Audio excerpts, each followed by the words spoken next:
The following program is intended for mature audiences. In this week of The Truth Be Told, we break down the term culture vulture. That's right. We talk about the Joyner Lucas and Logic beef. Is this a beef that actually needs to happen? We also talk about Eminem's new track, Untouchable. And we try to figure out what's going on with this track list. And we got album reviews from Juicy J, Statik Selektah, and Big Sean with Metro Boomin. And now, some artistic ignorance from Barry Ross and Infidel Castro.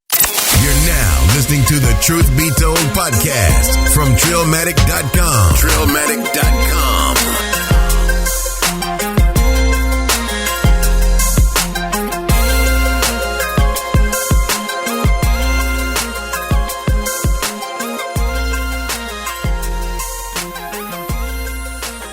And we are back with another episode of the Truth Be Told podcast with your boy Riffa and your partner Big UU. And we are here. Want to say thanks to all the trillions out there. What it do, trillions? Yeah. Yeah. I like That's that. right, y'all. I We like at that. episode 95. If you've been listening, 95. I've never said this, but this intro music that you hear before the podcast is actually my song, Soul Player, with Currency that I did a few years back with my homeboy Lack Martin. Yeah. That sure is. And some plays. If y'all want to hear the original song, I'm going to link that up in the show notes. You should. Yeah, I should. You should share that with them. Yeah. You know, it was laid back, you know, kind of, a gift for split in the 90s right now. Right. Nine Fever. Right, of course. We appreciate everybody that's subscribed to the podcast. If you're listening for the first time because you picked up a flyer in the city, a promotional flyer from us, we want to thank you and joining us on this wild ass journey podcast of hip hop tastemakers, and opinions. We definitely got a shout out to Trends. We got a couple comments to read out here for the people, man, because we love the trends out there that's been commenting on YouTube. We appreciate the feedback because we want more. We want a lot more of y'all trillions to get involved in there and start getting some comments in. We'll shout you out on the podcast as well. That's right. You can come to our YouTube. I'm gonna link that up in the show notes. You can come and leave a comment on one of our segments that you heard us talk about, because we definitely break them up into kind of different clips on little YouTube. bits. Yeah, little bits. So you can, if you hear something on this podcast and you want to discuss something with that, go find it on YouTube. Usually a couple of days after the podcast releases on Tuesday, probably like Thursday or Friday. Go on there and check it out and leave a comment. And we'll, argue with us if you want. Yeah.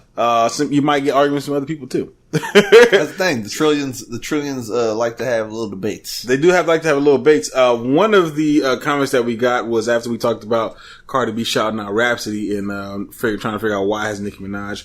A comment from the screen name is Christ is at hand. Huh. It's just an interesting interesting YouTube name, because I don't know if this is it's a hardcore Christian, but she basically says or he says Nicki destroyed all women unity in hip hop because before her everyone was collaborating. That's true. I think we've touched on that a little bit. We did touch on that, which is pretty much that's pretty much what Nicki has been known for to an extent when it comes to that topic. Like, destroyed all women unity in hip hop, though. Well, it's very strong. Maybe not completely, but she held back a lot of it. She was like holding, her own lane. She was staying in her own lane, and she had a wide body, and it wasn't letting nobody pass. She definitely wasn't. It was a single lane, and she wasn't letting nobody pass, and she kind of wasn't sharing it, like putting people on. We talked about that. We definitely talked about that. Appreciate the comment. It's definitely a strong comment to say that she destroyed all women. I think there was still unity with women. It just wasn't happening on a major. Yeah, it was happening on other levels. Yeah, maybe more on the underground scene and in the background. It really wasn't at the forefront. And now the doors kind of swung open, and more women are uniting, and also just are out there. They popping right now. They getting it going. Like Wonder Woman came out. Look what's going on. Yeah, it changed everything. Imagine if Hillary Clinton would have became president. Yeah, they would probably start slaughtering men. I'm just be real with you. We'd have a Themyscira here. Right. The United States would become the new Themyscira. Right. All men must leave. Right. Or die. Or perish. Or perish. We got another comment, and we're gonna definitely go into more detail into this one. This one comes from Liam Krebs. Okay, he says, "Yo, what do you guys think of the idea that not pushing the culture forward makes someone a culture vulture, or more or less, what makes someone a culture vulture?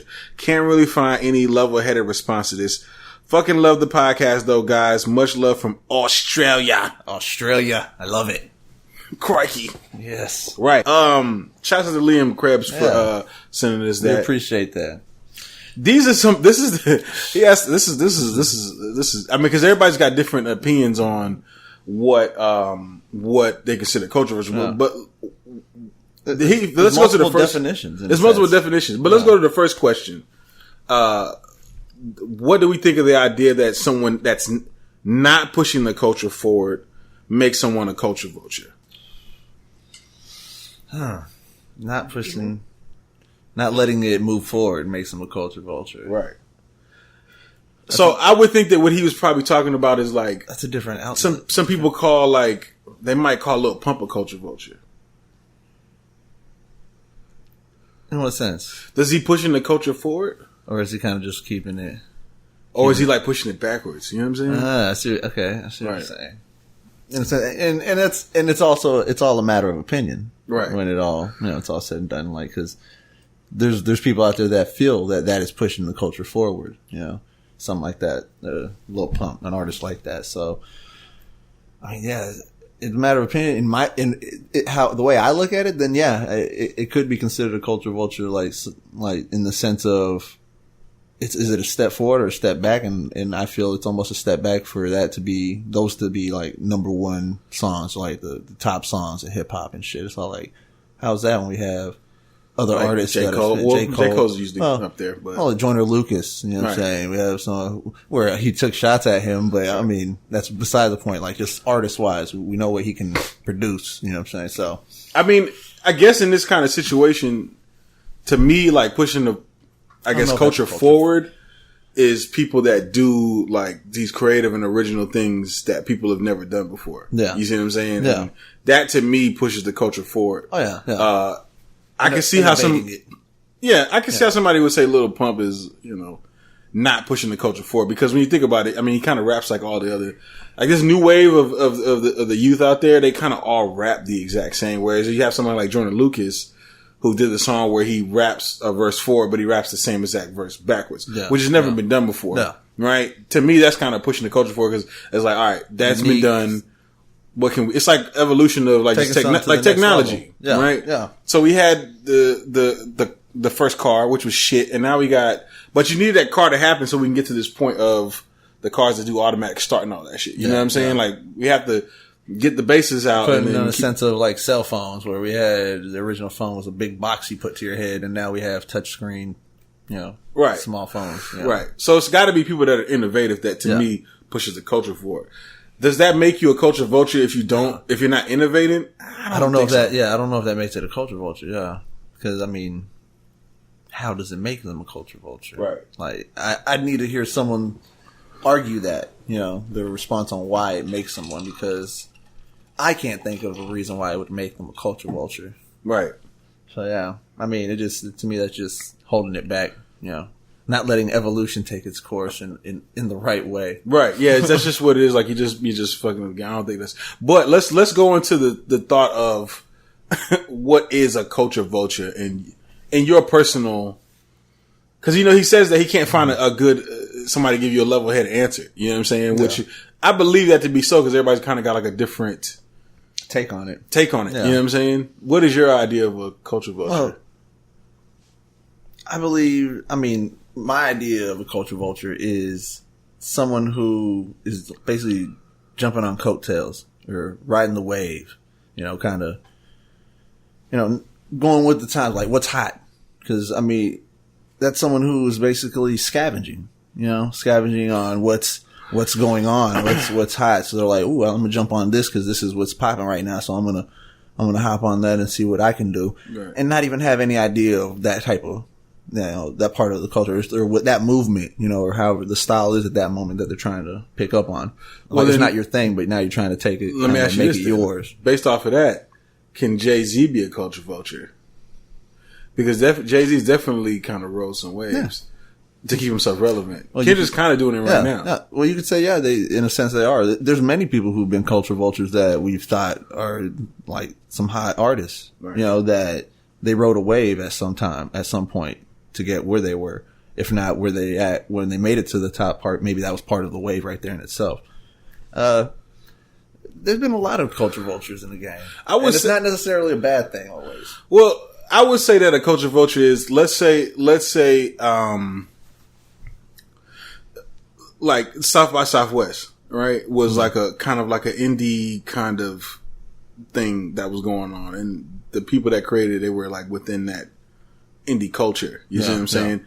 Then the corporations come and it's like, oh, take it over. This is popular. Like, I'm going to infuse all this cash into it and do it my way. You know what I'm saying? We're going to make it a corporate thing. Yeah, and then it becomes something that it wasn't what it was in the beginning. That to me is like culture vulture. Or like, sometimes I'll see these people that, especially with rap, I've seen like these bloggers that they didn't even grow up listening to rap. They grew up listening to like Elton John or some shit. Not to say nothing against Elton John, but then they come and they'll have like, I'm gonna tell you that this right here is trash and this right here is good. And you'll be like, the fuck?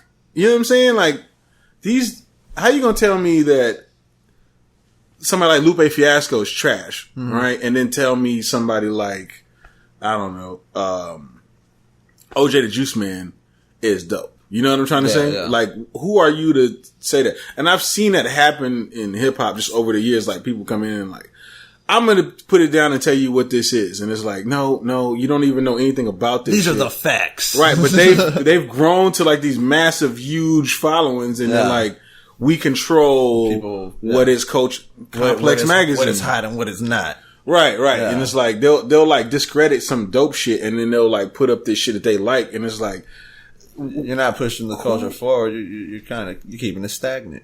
By doing that, you're keeping it where it is. You're being a culture vulture. Yeah. Do you have any, you want to get a little closer? Yeah. Come on now. I'm a special guest. Special guest here. Yeah.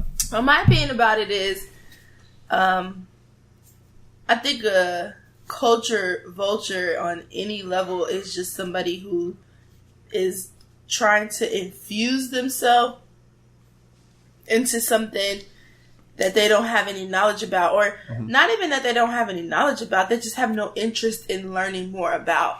Sometimes you stumble upon culture, you stumble upon things that excite you and interest you. It doesn't mean that you can't have an opinion about it. I think what makes a person a vulture is when they don't want to do the research and their opinion is based off of just nothing, stats, money, some whole other shit. You know but I will say though, to answer the question of your trillion from Australia, certified.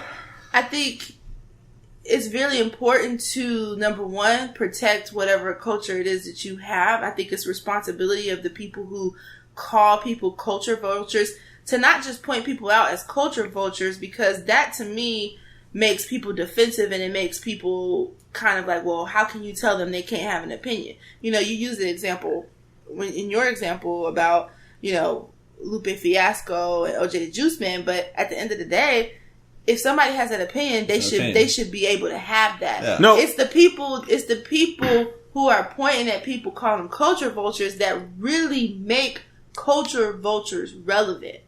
You have to protect the culture, and then you won't even have to worry about the vultures. They'll fall off on their own. It's hard though. Getting scolded. No. She makes a good point, but it's hard though, because in hip hop, like, it's the people, like, I don't want to say poor, but like people from the streets like started this whole culture. Yeah. You know what I'm saying? And then you have people that's nowhere near the streets, nowhere near anything like this, that have money. You see what I'm trying to say? That build these basically skyscrapers within the culture, and now they like own it. You know what I'm saying? And it's like, dog, like, who are you to say? Jay-Z recently said I think on the Rap Radar podcast, this is our culture. Nothing moves without us. So we do have to be in control of like this is hip hop is ours. You know what I'm saying? Like have some kind of control. You got to have some kind of control of it if it's yours. Yeah. Right. Like we need to decide who is going to be. We decide. Like we put fucking Cardi B number one. Yeah. You see what I'm trying to say? Exactly, like we made her number one. Yeah.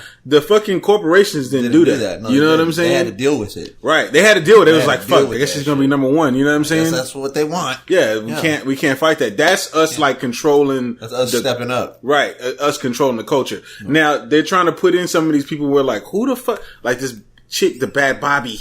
Okay. They're trying to like force her in on us and we're like, no, we don't want that. Get her the fuck out. We have to be like strong about getting her the fuck out if we don't want her in. Not giving no airplay. You can't click on her shit. You can't support in any way. Not even the hate. Because hating is getting the hits, getting the views, getting the fucking algorithms to push more out there. But that's you know what I'm saying? trying to say about the whole idea of a culture vulture. You know what I'm saying? Yeah. It's only the vulture is only relevant if you make it relevant. And I know there are some examples that you might not want to talk about that you have talked about off air that you think are media culture vultures in the media world, but then you have to ask yourself, those same quote unquote culture vultures, have made a lot of people relevant and popular. So at the end of the day, you have to be careful, and it goes back to protecting the culture by any means necessary, even if it means that person doesn't become insta famous. You know what I'm saying? Well, I mean, you're not gonna be able to control like just natural virality, right? Yeah. Like with the Bad Barbie chick, she went viral on her own, and everybody made T-shirts, all this shit. We just but she was smart enough to say, "I'm gonna capitalize off of people making me viral." Yeah. But does that make her a vulture? No, it does. Well, it kind of does. But why? Because I'm guarantee you, because she's casting out something that she really ain't about. Yeah, like if she really was to deal with all this shit, like some shit she be saying or whatever, like it just won't go down like that. No. You know what I'm saying? Like Miley Cyrus is another one. Somebody that like we let her into the culture. You know what I'm saying? And then, like, I wasn't happy about it. I was like, "What the fuck is this bullshit?" And then all of a sudden, she dips out of it after she's made her money and says, I don't have nothing to do with rap anymore. I mean, it's just, it's just violent and it's just misogynistic and all this shit. It's like, what the fuck? You know what I'm saying? You made your money. But you can come in and make a song about with hip hop artists and right. And we gotta stop shit like that from happening. We gotta be able to peep that shit and be like, no, get the fuck out. You know what I'm saying? Yeah. That's just it. So I guess the answer is Miley Cyrus. Miley Cyrus is a culture vulture, Mr. Liam Krebs. To bring in another point, like of another opinion of my girl, like she had never heard really the phrase culture vulture really, and she said that her thought on it was that she believed that the sound of it was that it may be basically the old heads how we are. Like she said, someone who kind of dissects what may be popular and kind of breaks it down and and negative, positive, well, not really positive, but negatively, like, and kind of in a sense, I was feeling like, maybe kind of like how the old heads do the young ones these days, where we, a lot of us go in there and we dissect their shit because it's not what we want or not what we like. So we're going in there tearing it apart. And we're kind of tearing it apart. And, kind of like a vulture does its food when it finds it, when it scavenges it. Right, so, right. I was like, that's definitely a different, interesting perspective. Yeah, different perspective, but not necessarily a wrong one. Right. Like, maybe it's a new definition for I can guarantee the old heads are like, fuck that shit. Yeah. I'm one of the old heads that I'm not a culture vulture. Right. Because I'm trying to protect. Because that could be seen as protecting the culture. Yeah. Right. So I'm trying to not let it get out of hand. But it's a definitely interesting perspective. So I hopefully we answered Mr. Liam Krebs out of Australia's question about what is a culture vulture, what we think. I know he said he hasn't gotten a level-headed answer, and I feel like I'm a little level-headed. So maybe I think we were able to give some good answers right there. And now we're going to take you back to 1990 fever. That's right. 95. All the way back to 1995.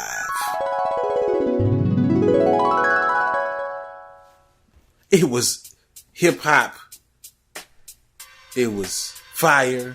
It was everything that I'm not going to sit here and honestly say that this is the peak of hip hop but 1995 was a very strong year in hip hop too. It was a strong year. I think we got to see like a lot of the artists like really like kind of come out into their own. A lot of what hip hop deems as legends today. One thing that I definitely liked about 95 was there was a lot of art that was on these covers, these album covers. They had so much it was just different, man. Like, you know, like I think people really bought albums based on the album covers back then. Yeah, a lot of people really put a lot of effort into creating a great visual for you. You're not just gonna listen to their album. You're gonna appreciate the art on the cover. You know, that's what a lot of people that like see start doing in their, you know, with their covers. It wasn't as simple. You know, people put a little more thought into it. They were just it was interesting. You know, you had Old Dirty Bastards Return to the 36 Chambers, who came out in 1995, and if you've ever seen this album cover, it's the identification card for the food coupons. Yeah. All right, and it's basically his like ID card, the city of Brooklyn Zoo, and he's got his picture on there. You know what I'm saying? Definitely, like, you know, letting you know where he's coming from, man, and what he's doing. You know, what he's been type of lifestyle he's been in. You know what I'm saying? He's letting you opening a door in his life. Shimmy, shimmy, y'all, shimmy. Shimmy, yo, shimmy, yeah. Right. Brooklyn. Right. Shame on you when you step up to the old dirty bastard. Right. ODB. If I said that right, I think I had those lyrics right. ODB was a smart ass dude on the low, though. You know what I'm saying? Fuck yeah. But yes, that, you know, probably one of the biggest songs to ever come out of hip hop and in New York, the East Coast, was Shook Ones by Mobb Deep with their album The Infamous. Shook Ones 2. Yeah, it's considered a you know, like an all-time top 10 classic by a lot of people. You know what I'm saying? It featured on 8 Mile, you know, like a lot kicked of people in with that shit. Yeah, a lot of people there's a lot of respect for that track. Right. R.I.P. to Prodigy 2, we lost earlier this year. Yeah. R.I.P. to him. He's a legend. Peace, yeah. Right. You also had Big L, man. You know, another legend. Definitely a legend that lost his life way too soon. Way too soon. Before we could even get to appreciate him in a bigger sense in hip hop. You know, like share what we got. We could only imagine what we would have gotten. Right. You know? Yeah, I wonder who Big L would have been today. Yeah. That's another legend. Right. We lost. Yeah, he probably would be like one of the illest, man. You know? I think so. Definitely one of the illest at that time period. He was underrated too, in a sense. Like there's some people that had never even heard of him. You know, there's some people that haven't even heard of him. Yeah, still today. Yeah. I mean, you'll still find people, and then it's like, but there's some people that's getting hip to Big L right now because of this whole Mason Cameron beef. No. There's some people that's getting the Big L because we're talking about it right now. Right. For real. I'm just saying. Right. If this is your first time ever hearing about Big L, go do your research, man. Go listen to some Big L. Yeah. Pretty good album that I appreciated. Cypress Hill 3, Temples of Boom. Right. Cypress Hill still was at it. They're still at it. The third album. They came out with some good hits on this one. I mean, they had Beady Bye Bye. They had I Rest for the Wicked. They Sets in There. Oh man, they basically stayed relevant and kept that whole, you know, that the Hispanic touch on the hip hop. Like they're one of the biggest Hispanic groups, you know, that were not out Baby there. Bash. Baby Bash wasn't on that level. Right. I mean, Cypress Hill was all Baby in Bash had High hits, Time though. magazines and everything. I mean, they were at the forefront of like Latino hip hop. You know, they were kind of holding it down, and I mean, and you know, they're still talking about their smoking and everything. So it was a pretty good album. I like that shit. I think it was around the time that they also were beefing with the West Side Connection a little bit, which also came out. West Side Connection was Ice Cube. Well, they came out. They came out a year later, actually. Right, they did. You're right. Came out, not this year. They come out next year, in '96. But still, it kind of was where they were kind of going at it a little bit. They had a little beef going on at that time. Right. But we also had Mystical come out. Mr. Cow. Yeah, the man right chill. Right. No. Mind of Mystical. I mean, that came out, and not a lot of people knew. That's about the one with the right puzzles. No, that was Unpredictable. That was Unpredictable. You're right. This was before No Limit. You're right. This was like when he came out with Out That Boot Camp. Right. That was the original. The original Smoke Something song. The first one. And I mean, it was a good ass album, but it was also an underrated album that a lot of people didn't know about. Yeah, it was an underground kind of thing that happened. I guess probably Bone Thugs and Harmony was. If you guys look at their cover, man, these motherfuckers look like kids, man. Yeah. You know what I'm saying? Like, if you go look up Bone Thugs and Harmony. He's 1999, my nigga. Eternal. He's 1999 Eternal. Right. This is the album that had the Crossroads. It's the first of the month. Wake up, wake up, wake up. Had a lot of fucking hits. Right. They kind of changed the game with just like their flow. They were kind of really original who they were and their styles, man. And some would beg to differ. Another group that came out at that time, 3-6 Mafia. 3-6 Mafia came out with their debut album, and they Mystic Styles? Mystic Styles, and they would beg to differ about the whole Bone Thug originality at that time. You think so? And Bone also had dissed them in like not dissed them, but dissed like Memphis as a whole or some shit. Tennessee, as a whole, it was like, a magazine and shit. It was a wild time back then because people were dissing whole cities. Yeah. Okay, or states even. States, yeah. That was like, God damn, they wildin'. So yeah, can't do that today. They had their beef going on around that time. They actually had a song on there called "Live by Your Rep," Bone Diss, and I believe they came out with another album. I think that year or maybe the beginning of the next year. Like it was a whole like mixtape dedicated to them. It was called "Live by Your Rep." Right. You know, Bone Diss was like the whole mixtape album was, and it was like 5-6 songs dedicated to that. So they had their beef. I definitely was jamming both. You know.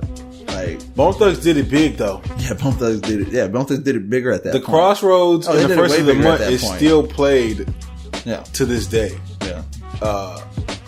You know.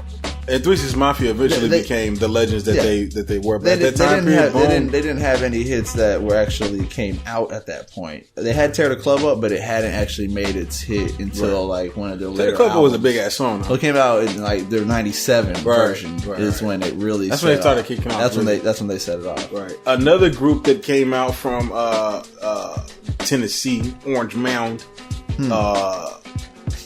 8 Ball of MJG on Top of the World. Yes, that was a Space Age pimping. Right. Y'all just gotta look at this, see how young these motherfuckers is, man. They is some young motherfuckers, bruh. You know what I'm saying? Y'all gotta just, I gotta go check this. This shit said digitally remastered on the cover, and I'm like, okay, all right. Sure it was. All right, I'm pretty sure it was. They probably the music was the quality. You know, they had super high quality. If you hear it now, you're like, it's all right. You know what I'm saying? It's a little better. What about DJ Quick, man, with his perms? Yeah, DJ Quick's album Safe and Sound came out, man. Y'all got to check out his perm. He was out here killing it with the perm, bro. And you're on the cover. He had that perm going, yeah. Right. He had the perm.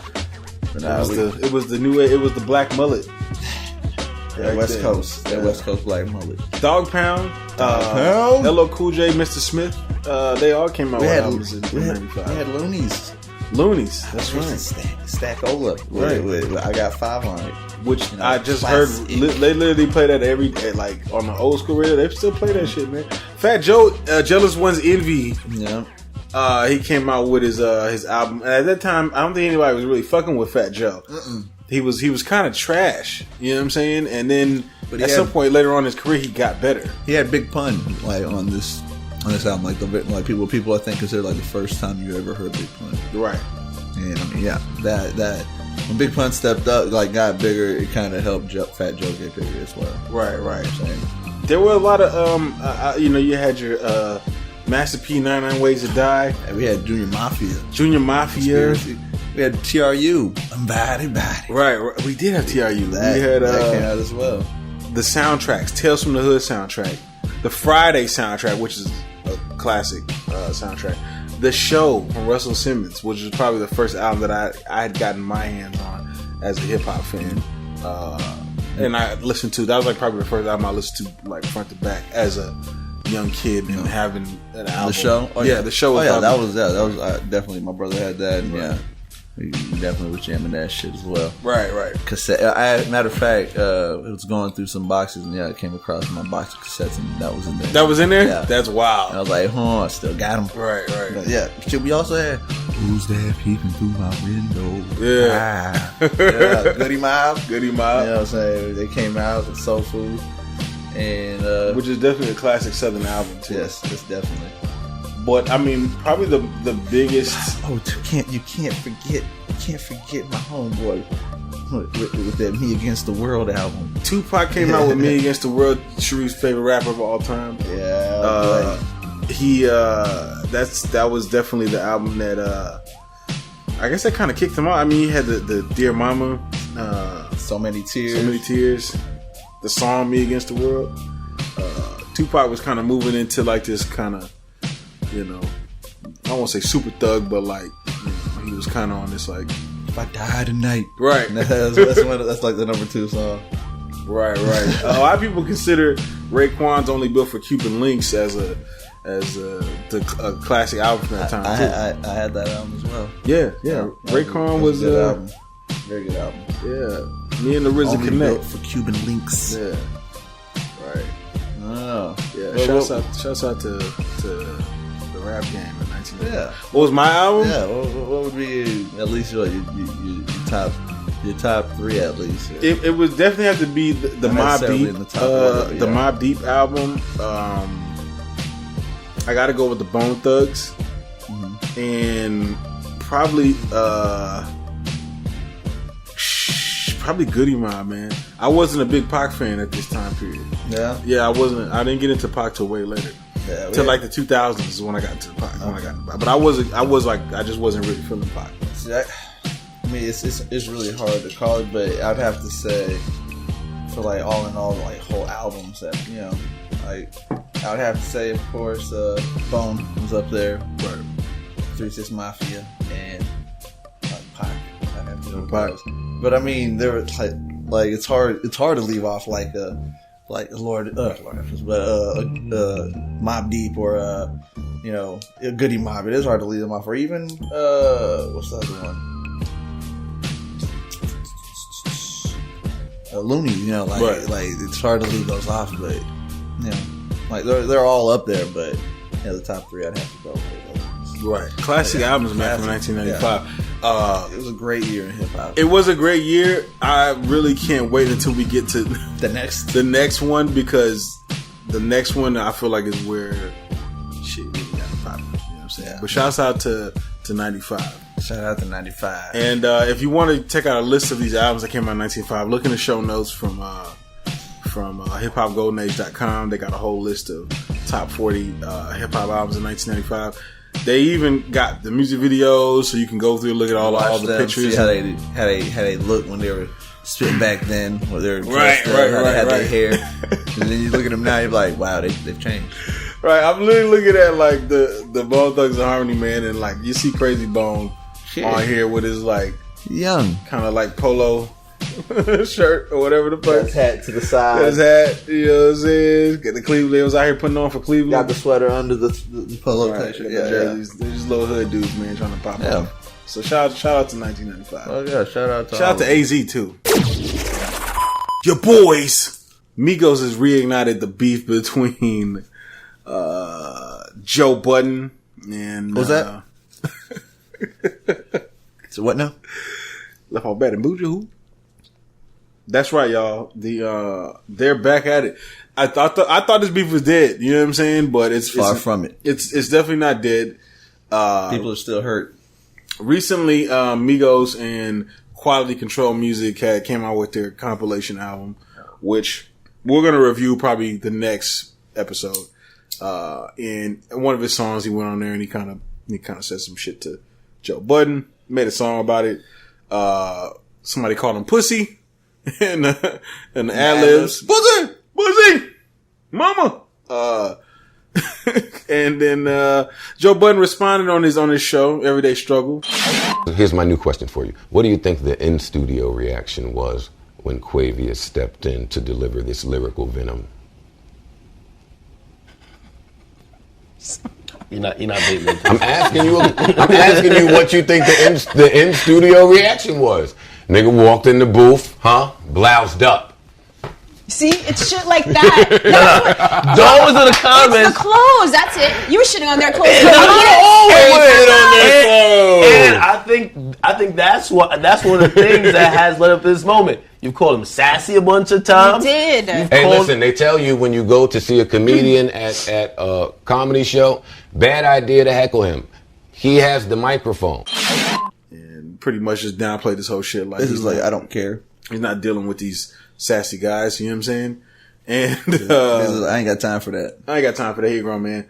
But then Migos has gone out of their way to do a casting call for Joe Budden and Academics lookalikes. Yeah, and old girl too, but yeah. Yeah, so they can do a reenactment of the Everyday Struggle show. What did they call it again? It was Old rappers struggling. yeah. So I don't know what you feel about this, man. You know what I'm saying? Like, I don't know where this is going at this point, man. I don't know either. It's like, what kind of beef is this? Right. I mean, they're definitely just having fun with it, right? I mean, are you mad at them for having fun? I thought it was dead though. Like, a lot of people probably thought that wasn't happening. Like, what You was know- going on? But I guess it was brewing up. Like, they're like, we're not done with this shit yet. Joe Budden be kind of talking. He be kind of talking. still A be little, talking about it? Okay. Yeah, I don't want to say he be. You know, he's like a point, but he definitely talks about them kind of reckless nature. He don't really give a fuck. You don't. I mean, he doesn't have no reason to give a fuck either. I don't, think he should give a fuck. Well, then shit. I mean, But I can see how that can get under like. but then it gets under their skin probably. And they're probably like, yeah, I was like, I'm gonna diss this fool. You know what I'm saying? He has his platform where he's doing it. I'm gonna use our platform. That's how they probably feel about it. So. Right. So no, I ain't mad at him for doing it. I mean, we'll just see where maybe we'll get Joe Budden to start spitting on some shit eventually, or No, probably not. But he's not gonna come out in battle though. he won't. There's no point in battling it. Like last time he tried is Drake, right? Was it Drake or who was he battling? It was Drake. Yeah, it was last- Drake, yeah. and it didn't really work out in his favor. There's no response. So. Yeah, well, Drake kind of did respond a little bit. He did the song with French Montana, and he was just like, pump it up. And he kind of did his couple little bars here just to kind of ruffle his I remember feathers, when we spoke about it, I felt like it wasn't a response because it was like, it wasn't even like on a diss beat track. You think if you're going to diss somebody, you're going to make a diss track, not a fucking, one of your regular songs and put a line in there, a few lines about, dissing them. Right. Like, you're supposed to make a diss track, so yeah. That's why I didn't feel that was too much of a reply. Like a real diss. Yeah, it wasn't really a reply to diss track. All right. Yeah, but with this, he there's no point. It's almost like there's no point for Lil Pump replying to Joyner Lucas. Well, It's like, for what? I gotta hand it to the Everyday Struggle because, like, regardless of, like, this is like, they're like one of the hottest groups right now, rap and Migos is. So for them to talk about them keeps them relevant. Definitely keeps them Everyday moving. Struggle relevant. Yeah. You know what I'm saying? And, it's probably going to get a lot of hits and stuff like that, but it's just going to make, their show more popular. So it's probably going to backfire for Migos in a sense. Cause I mean, we all know Joe will slaughter everybody. You know what I'm saying? If you really wanted to. But yeah, ain't none of them on his level. no, maybe Offset. Maybe Offset to get in there. Offset would be the only one. Right. Pretty much that would, maybe. Right. Spit up to his par. Right. I mean, this has still become like one of those, it's really a beef between the new wave and the old head. It's really like, it's like that beef or that argument, it manifested into people at this point. You know what I'm saying? Anytime you're going at Joe Budden, it's like going at the old heads. And every time Joe Budden, it's like going so, so it's like everyone, it's the backlash of why are you trying to battle old school, new school? Right. Like, yeah, we don't need that kind of battle. No, we really don't, man. But that just divides the bridge. Right, we're trying to build the bridge. Okay? And that would definitely put dynamite under one of the legs. That's what that would do. Right. I mean, I don't know. This beef is interesting, but I think it's going to be fun. I think this video is going to come out. It's going to be fucking funny. I think it's going to be more for, for your enjoyment. The Deska's just catching the L in this. She's not even like a part of it, but she's like, she's just in the middle, right? Yeah, she's just there. They still got someone imitating her just sitting there. Like, probably like, stop, guys, stop beefing with everybody I like. Stop fighting. Your boy. Joyner Lucas, speaking of Everyday Struggle, Joyner Lucas was on everyday struggle. And he had this to say about Logic. Logic manager came through to the studio because him and my manager, I guess, know each other. So we playing shit from the album, whatever the case may be. Like, oh, what's the name of the album? 508, 50722. Why you name it that? You know what I'm saying? So we talking about it. And then I start playing my videos, you know what I'm saying? Play the Suicide joint, play, oh, this shit crazy. Boom. You know what I mean? And then, shit, a couple weeks passed. All of a sudden, now this motherfucker got, no, hold up, backtrack. His manager was like, yo, so his manager goes, he's like, I say, yo, so his manager says, yo, I'd like to get maybe you and Logic together. You know what I'm saying? And I'm like, yeah, that's cool. You know, he's like, maybe get on the road, whatever. And I'm like, yo, that's cool, whatever. You know what I'm saying? It was what it was. Political shit. Cool. I'm playing the game. I'm not jumping out the window. It's like, it is what it is. Couple weeks passed by, you know what I'm saying? My manager following up with him, like, yo, what's good? Joyner's about to want to go on the road. Did you make the connection with Logic so them two can, and then the motherfucker just all Logic don't want to meet new people. Logics don't want to, so I'm like, all right, we just on the same song, you know what I'm saying? Like, at the very least, if I'm on a record with a nigga, and mind you, I didn't jump out the window yet and say how I felt about the record, but if I'm on a record with a nigga and the nigga bodies it, why not call him, like, you know what I mean, reach out, my nigga, like, that shit was crazy, Logic reserves the right to not reach out to you. He shouldn't have to, that's fine, but what I'm saying, that shouldn't be an indictment. It's not an indictment, okay. That's cool. At the end of the day, so. But cool niggas, real niggas would. Real niggas would, whatever the case, and Royce has done it, you've done it, a lot of, all right, I've never met Logic, done it, so whatever the case may be, so I'm just thinking, like, okay, so our managers have, they know each other, you know what I'm saying, the talks has already been there, whatever the case may be, and then it went from that to Logic don't want to meet no new people. And I'm like, okay, cool. Next thing you know, a couple weeks go by, all of a sudden there's a Suicide record out, right? 508, the number 1-800, blah, blah, blah. Now I feel saucy as fuck.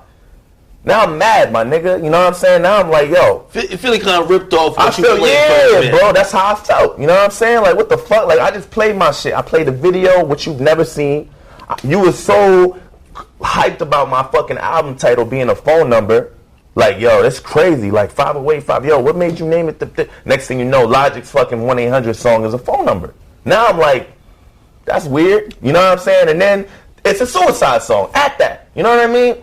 At the end of my I'm Sorry video, I put a Suicide number there. You know what I mean? Now, I didn't want to jump out the window like, I'm the one who came out with the Suicide. Cool, you spreading a good cause, my man. Like, that's good. That's great. Let's both do it. But at the same time, the tech shit, this shit, the manager, now I feel like that's what prompted me to jump out the window. And when we went into interviews, that's what prompted me to be like, I think he corny. So, Joe Budden feels like Logic stole the idea of the phone number. We all know Joyner Lucas came out the album that's based off a phone number. We actually called it on the podcast to see how that works. But we actually decided it was actually an extremely well thought out marketing ploy. Not even just for, like selling his music, but like for him to like connect with his fans. Technologically, it was pretty advanced for what he was doing. I think it was a great incredible idea. But I guess in this process, maybe Logic heard it and then he ran with it and made the song the 1-800 Suicide line. Yeah, used that which I think in a different sense, but it was a pretty big song as far as popularity. And Joyner Lucas feels like his idea was stolen. No. Not necessarily in the whole aspect of an album, but the idea. The idea. Yeah. Because then someone may say that he took Logic's idea and just made it into an album. You know what I'm saying? Kind of use it. Album simply use it. So yeah, I could see where he could get mad if that's how shit happened, But that's also the game. That's the rap game. Right. You know what I'm saying? You really have a fire idea. You know what I'm saying? And you're just fucking with, you know what I'm saying? You're fucking with somebody that you're just collabing with, You can't say ideas like that. You gotta keep those to yourself because they're artists just like you. Right. Unless it's literally your best friend or someone that you rap with or like that is, your label mate or you're not even just the label mate, but, literally like your friend that one of your friends, grade school that you kick with, that doesn't even rap or some shit. those are the people you can tell, maybe as long as you know they ain't going to go tell, and they got friends that are in the game too, that are they chill with or something. But most of the things just keep to yourself. The idea until you start making it happen. Right. Once you start making it happen, then you're already in motion. So. Right. But he can also get mad at himself for that reason. Right. For saying it. Yeah, he put his confidence in the dude not doing that. Right. But you also got to think it's a possibility it could happen, and it did happen. There's Possibly, a lot of, if that's what happened. I mean, there's a lot of ideas that go around in the rap game, Yeah. and saying like sometimes if like in the business world, people like first to market. They don't care who comes out with the idea first. Yeah. They'll go to the next person that they're about to put out or some shit. It's who's ever executing it the best. The best, yeah. Facebook is the largest social media in the fucking world. It's eating the internet. Yeah. Every day it's eating the internet more and more. They steal everybody's fucking ideas. Fuck yeah. They stole shit from Google Plus. They stole a lot of shit from Twitter. They stole a lot of shit from fucking Tumblr. Snapchat. They stole from everybody. Snapchat, yeah. that's all they do is steal shit. Okay? And, Make their own. They're culture vultures. They're fucking, let me tell you something, Facebook, all fucking culture vultures. Like internet culture vultures. Yeah. Right? They've literally stolen everything and they've put it right there. I mean, they're basically stealing from YouTube right now by doing their own video shit. So my whole thing is like, at the end of the day, people know this. Snapchat knows. Everybody knows this. You know what I'm saying? And nobody gives a fuck. You know what I'm saying? At the end of the day, people are still going to Facebook with their shit, yeah. and it's still growing crazy. Yeah. Every fucking quarter, it's growing crazy and crazy. So, my whole thing is, I mean, Joyner Lucas, he hasn't even like his music or his music videos that he does. They're very well thought out. They're but he's not the first person to do music videos like that. You know what I'm saying? He said he wants to do his video like in the movies, like make his album like a movie, whatever. That's the first time it's been done. A lot of people have had that idea. But he's one of the only artists today that's keeping that alive. He is one of the only artists, and we also know that when he does it, it's gonna be tip top shit. It's gonna be fire. Nobody's gonna be well thought out. It's Right. gonna be take 12 because the first 11 weren't that good, so we're gonna get this Right. No, it's whatever it takes. So we know that if just because somebody else does it first or steals it, it doesn't matter, because what it really comes down to is how fucking well you do that shit. Exactly. If your shit is fire and it's above everybody else's shit, the other shit's gonna get drowned the fuck out. Oh, yeah. So in other words, it don't matter if someone takes your idea, just do it better. I mean, it does suck too, though, when you have like big, huge people coming in and they steal the idea and they basically stomp you out with their just overall popularity, which is what Facebook does. Yeah. You know what I'm saying?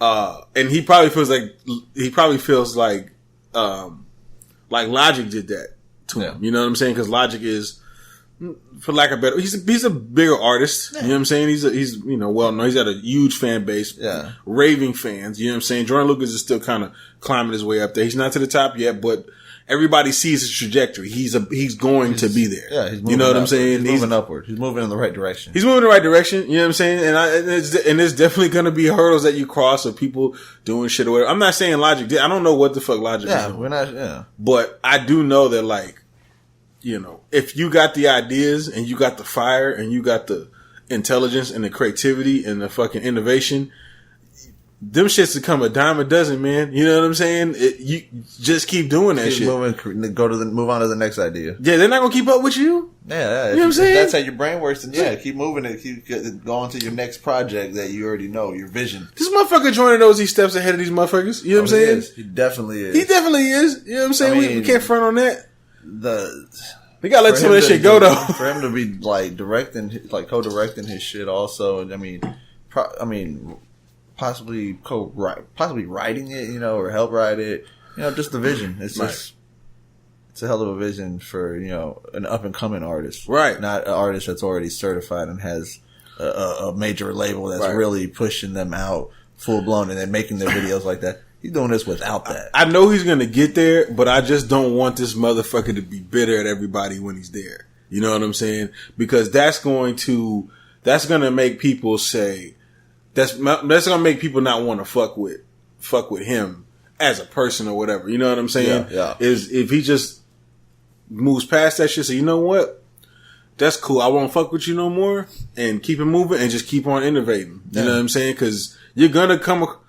Listen, the whole idea of Facebook was stolen from another motherfucker. Yeah, you know what I'm saying? The whole idea. But the people that are beasts are the people that come up with Facebook's every fucking day.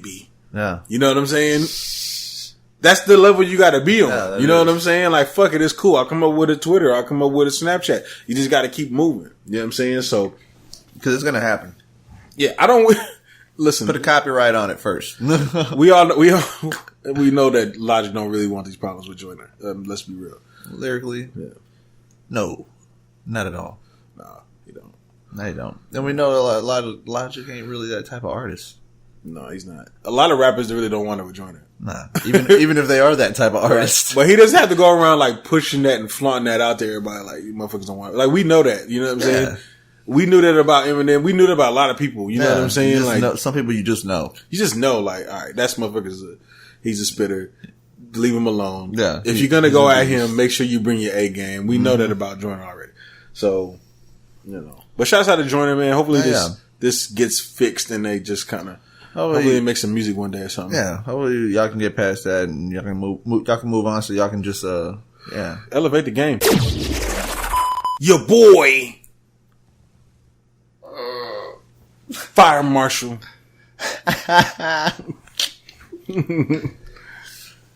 A lot's going on Eminem right now. Milk chocolate. It said milk chocolate. M&Ms. White chocolate. White chocolate. M&Ms. Your boy Eminem is getting ready to release his new album this Friday. I believe. Revival. He's released his cover art. He's released his track listing. And he's got a new single out there called Untouchable. Let's talk about all this. First off, what do you think of his cover art? Have you seen his cover art with the American flag? He's kind of got his head down, like he's just like disgusted with America. Oh, okay. Yeah, I've seen that. I think I really think that's how he feels right now with just the presidency and just a lot of just the lyrics, you know, are strong lyrics, you know, like what he's talking about, and it kind of falls into that whole, like, he has his hand in his face, you know, like he's not happy with how things are going. So I think we're gonna get a lot of that in this album. So this is gonna be a political album? It's kind of shaping up that way, right? It feels like, I mean, we got the American flag on there. Right. The Untouchable song is a very, like, highly politically charged song where he's kind of detailed. It's kind of funny because it's kind of what Joyner Lucas did, in a sense. Mm-hmm. You know what I'm saying? And some people feel like Joyner Lucas did it better than Eminem. Of course, Joyner Lucas put it out there first. I don't believe that he did it first. You know what I'm saying? Yeah, I think Eminem probably might have been working on this. But who knows? I don't know when they were working on it and when it's... But we know that Joyner Lucas was first to market, talking about that in that sense. But in Joyner Lucas's perception, it was like, let's look at both sides. Yeah, it was definitely done differently. Right. Eminem was kind of like more one-sided with it. Yeah. It was one-sided, and Joyner Lucas kind of touched on both, and the way he did it was fucking fire. You know, just to basically, you know, look at the way people look at the other and how he put it all together was great. Right. You know, and Eminem, he focused on one side, but he also, in a sense, he's been open about being on that side. Right. You know, being against with all the fucking being racism, democratic. Democratic, the racism, the police brutality, and all that shit. Do you think that he has to be more on that side because of the fact that he's white and he's within the hip hop culture where it's predominantly black, whereas Joyner Lucas is, I think he's mixed, if I'm not mistaken. I don't think he has to, but I feel like he being white, being that he's white, is that he feels that he has a probably a responsibility of being, you know, one of the top MCs that ever has done it. And he's in the rap game still, to where he has a voice, you know, that people listen to, and he can get a good message across and show that he stands with and that, you know, not every, like the struggle. You're not alone in the struggle. Right. You have people of his ethnicity that are with you, right? You know, and he's not the only one that feels that way. And then he's also gonna probably get people to, with his message, to possibly, you know, get them to follow, like maybe leave the other side, maybe get some points across that opens other people's eyes. Right. I mean, he has that potential. I mean, he's done it in other ways. I mean, right. he has strong lyrics. If you listen to his song "White America" on, I think it was Eminem show, where he was basically admitting the fact that he's so popular and he sells so much is because that he's white, and he has this huge white fan base that they look like him. Everybody went out and bought his albums, and so he knows that. He's aware of that. Mm-hmm. He's aware that Dr. Dre put him on, and you know what I'm saying. Like, he's aware of that whole process, and then for him to come out and say this, I thought it was actually dope. I actually thought he did it, especially the second part of that song. Oh man, the second part, he was fucking going in, bro. Like, you can't say that he wasn't. You know what I'm saying? You can't say that he doesn't know what the fuck he's talking about. Fuck, no. He clearly does. You know what I'm saying? And just his wordplay was fucking dope. I was like, okay, Eminem. Yeah, it was amazing. You know what I'm saying? Like, you can't even front it. I was like, fuck, I didn't even think about making all those words rhyme like that. Ever. You know what I'm saying? Ever. I was actually surprised that he was able to find the right words at the right time so easily. It's kind of what I'm saying? But I'm not. It's kind of like Eminem in a nutshell, though. I know, right? That's who he is, right? That's who he is. He consistently does that. Yeah. He'll always say something and put words together that you'd be like, wow, how did he? Okay, so when he does that, though, he's usually doing that, just kind of fucking around and just saying shit. That too. You know what I'm saying? And you just go, oh, that's a nice display of words. Whereas here, he's saying something. He's got a point that he's trying to make. Exactly. Which we've heard him do before, but I just haven't heard him like really do it in a minute, like really like break the shit down in a nutshell. And, like, you know, I thought it was ill. I thought it was dope. It kind of runs off of the whole award show. Right. That he spit. This is definitely better than the award show. Oh yeah, definitely. Even though the spin on the award show was powerful, was impactful, this was like a way better display of like Eminem as a rapper and him using his bars. What he had on the award show may have been a part of this, and it just was like bars that he just kind of just was like, I'm going to use it for this. You know, I could slim it down. This could have been. It could have been a 9-minute. This was a 6-minute track. Yeah, it could have been a 9 to 10 minute song for all we know, where he's just really going in, and he kind of just like, I'll use this for the war show for all we know. I mean, because it was very similar in like the message and just so. Well, let's talk about this. So he put out his track listing, and he's got Ed Sheeran, Alicia Keys, Pink. There's who else is on here? Just some very pop. Skylar Grey. Yeah. Beyonce, you heard the one with Beyonce. Yeah. It's very, very pop-esque. And there's really not a lot of rappers on here. You know what I'm saying? He recently came out and said he was doing an interview with Elton John. He said, rappers he listens to right now is Travis Scott, Joyner Lucas, Royce da 5'9", Tech Nine. He likes J. Cole and Kendrick too. Yeah. I'm just wondering why they weren't on the track list. And maybe they got a few surprises on the way. We don't know. Yeah. But I'm definitely not liking this track listing. I'm gonna just be honest. Well, it could be misleading in a sense. Like, it's not necessarily like a pop album, right? Like, if he has them on there, like, a lot of those people are just possibility that they're just there for a chorus. You know, but when he's done that, there's definitely been pretty pop. Yeah, it has. You know what I'm saying? Commercial or shit like that. Yeah, yeah, because there's like a commercial Eminem that I'm not a huge fan of. You know what I'm saying? Yeah. Where he's kind of rapping on these kind of like big, you know, kind of triumphant beats, and that ain't the Eminem I like. Right. So I kind of want wild Eminem. You know what I'm saying? Now this track did give me some hope. It's Untouchable track. I was like, all right.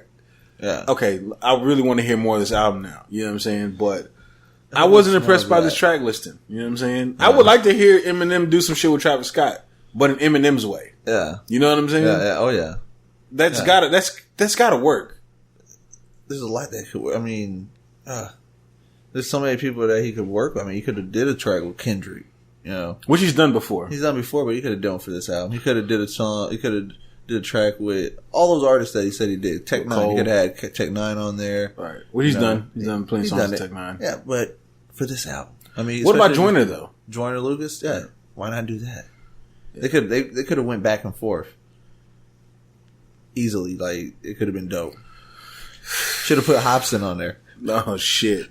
I wonder how he feels about Hobson. I gotta look that up. I wonder how he feels about him. Yeah, I gotta see what that's about. But hopefully this Eminem album is gonna be fire. I'm expecting it to be fire. I just hope that it's just not like what it looks like it's going to be. Yeah, hopefully it's. And I kind of don't want a super politically charged album either. Well, you know what I'm saying? Some of it is cool, but not the whole thing. Yeah, not the whole thing. But I would like probably a couple more tracks of just just to show how he can do it wordplay. Right. To still have the same topic, but the way he can make it a whole nother track. Right. Because he's capable. That's Eminem. He can do that shit. He's capable of doing that. Right. So shouts out to M, man. Yeah. Your boy, Teddy Payne. Teddy Payne. Tallahassee Payne. Shawty. Somewhere in Wisconsin. Your boy T-Pain Can't do it like him. Recently came out and he was basically talking about how music videos are just shit now. This shit has been going bad for a long time. And we don't like to tell y'all this because we like to feel like y'all think that we're in control of our well-being. When I mean, we are, obviously. We make a lot of money off of shows and shit, but when we say shit like, fuck the label, like, we're not saying, fuck the label, they made me do bad. It's fuck the label, I didn't want to spend my money on this shit. The label has billions and billions of fucking dollars. So when we say, hey, I want to shoot this video, it's going to be mega dope, but it's going to cost $120,000. They're like, well, we don't want to spend our money either. We'll give you $35,000 and you can figure it out from there. And we got to get sponsors. That's when we start putting all them headphones and liquor bottles and shit out it. And y'all just like, this fucking music video is a goddamn commercial. It's because we didn't get the shit that we thought was going to get from the label because niggas is shooting videos on iPhones now and it's costing $12. And the label, and when we go to the label like, bro, I need $120,000 and they like, yeah, but he just did his shit on a cell phone and people like it. It's gotten more views than all your 120,000 videos. Okay, so he's right. He's far from wrong. Yeah, he basically was he kind of talking about like, the labels and, how like where people are making shit videos and they're doing numbers and the labels are like, fuck that. I'm not going to spend all this money on a good video when shit videos are doing better numbers than your expensive videos. Production video. Yeah. Right. I can understand why a label would say that if a phone shot video, it has, millions of hits and then your shit only has 100,000, you know what I'm saying? And you spent $100,000 doing your shit, It's like, why is this doing better than your shit? So why am I going to, give you money? Right. More money to do another video that you're not going to even get good numbers on it. I can see that, but that's what the shit videos come into play. It's like, why they're ruining. Well, I mean, okay, videos. so the shit videos, cause I mean, it's, what, you ever, I forget what song it was where Kanye was like, shit, you can at least shoot a viral. You know what I'm saying? I think he really kind of like influenced a lot of people with that line. You know what I'm saying? To like, just get something out there, dog. You know what I'm saying? Yeah, just do something. And I think there's a lot of people that's just getting something out there. I mean, shit, he said they're shooting for $12. He's right. The motherfuckers are shooting for $12 they're shooting with the iPhone. They're editing them themselves. No. They're not really putting any true thought in there. They're just rapping in their fucking living room. And your camera comes with an editor now. You know what I'm saying? Yeah, your it does. Come with an editor, so you can actually to shoot short films and like little videos. That's what it's for. They're fully capable of doing it when you buy the phone. They're right. It's definitely like no need for the music videos as much as it was before. Yeah. There's still people out there that's trying to do stuff with no money, and they're trying to make like these dope ass videos, these awesome ass videos, and they can't do everything that they want to because they don't have the money. But I think that people's got to we gotta because we can't say that music videos are completely like all our videos are completely shit. No, they're not. I still think one of the best videos was the fucking the Schoolboy Q video. That's one of my favorite videos that came out in the past year or two. Joyner Lucas has put out some good videos, which I'm pretty sure he's not putting in 120K in the video. You know what I'm saying? He's probably doing it himself. Yeah. With maybe like a little crew that he got. You know what I'm saying? You can do good videos. People like Kendrick, yeah, of course his videos are going to be like, he's top dog. Same with Drake. They're like top dogs. They can do whatever the fuck they want. They can have whoever they want in the video. They can make whatever they want. But you're talking about the indie world. It is a little hard. I mean, I seen so much. Yeah, I seen the video for Lupe Fiasco's. I forget. It was the video with it's on his last album, Drogas Light, and I expected a little bit more from it. I expected a little bit, something else to happen. But at the same time, people aren't buying the albums. They gotta fund this shit themselves. Yeah, shit's fucking expensive when you're indie, man.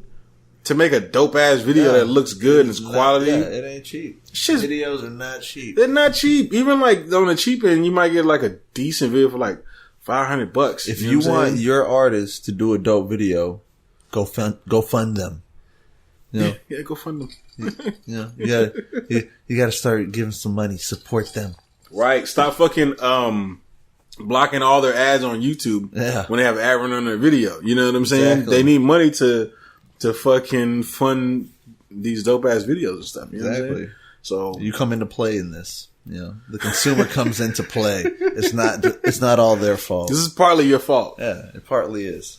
But at the same time, though, we do gotta give props to good videos. If you see a good video, share it, put it out there, and say this is a good ass fucking video. Okay.